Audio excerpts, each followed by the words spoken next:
সাহসী সিদ্ধান্ত বিসিবির। বিশ্বকাপ খেলতে ভারতে যাবে না বাংলাদেশ।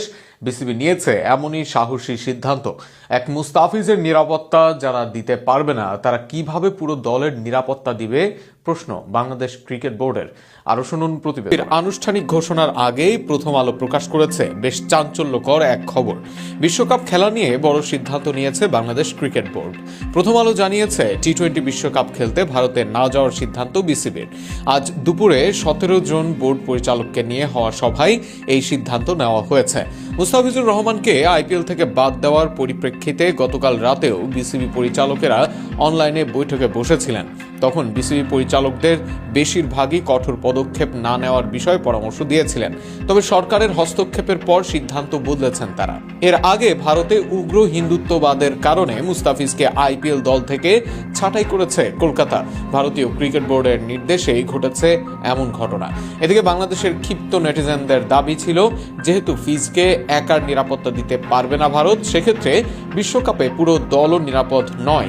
তাই বিশ্বকাপেও বাংলাদেশ দলের উচিত ভারতে না যাওয়া। এদিকে যে আইপিএলে দলে নিয়েও ছেড়ে দেওয়া হয় ফিজকে, সেই আইপিএল বাংলাদেশে সম্প্রচার নিষিদ্ধ করারও দাবি জানাচ্ছে অনেক নেটিজেনরা। গতকাল ভারতীয় ক্রিকেট বোর্ডের সচিব দেবজিৎ সাইকিয়া জানান, বিসিসিআই কলকাতাকে নির্দেশ দিয়েছে মুস্তাফিজকে ছেড়ে দিতে। বিসিসিআইয়ের নির্দেশনা মেনে মুস্তাফিজুর রহমানকে ছেড়ে দেওয়ার বিষয়টি নিশ্চিত করেছে কলকাতা নাইট রাইডার্সও। সামাজিক যোগাযোগ মাধ্যমে এক পোস্টের মাধ্যমে জানিয়েছে কলকাতা ফ্র্যাঞ্চাইজিটি। সেই পোস্টে কলকাতা জানায়, আসন্ন ইন্ডিয়ান প্রিমিয়ার লিগ মৌসুমের আগে কলকাতা নাইট রাইডার্স নিশ্চিত করছে যে আইপিএল এর নিয়ন্ত্রক সংস্থা হিসেবে বিসিসিআইয়ের নির্দেশে বাংলাদেশের ক্রিকেটার মুস্তাফিজুর রহমানকে স্কোয়াড থেকে ছেড়ে দেওয়া হয়েছে। সেই পোস্টে আরও জানানো হয়েছে, বিসিসিআইয়ের নির্দেশনা অনুযায়ী নির্ধারিত প্রক্রিয়া ও প্রয়োজনীয় আলোচনার মাধ্যমে এই সিদ্ধান্ত কার্যকর করা হয়েছে। আইপিএল নিয়মাবলী অনুসারে বিসিসিআই কলকাতা নাইট রাইডার্সকে একজন বিকল্প খেলোয়াড় নেওয়ার অনুমতি দেবে।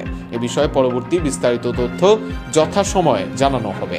বাংলাদেশের মধ্যে রেকর্ড 9.2 কোটি রুপিতে কলকাতা কেনে মুস্তাফিজকে।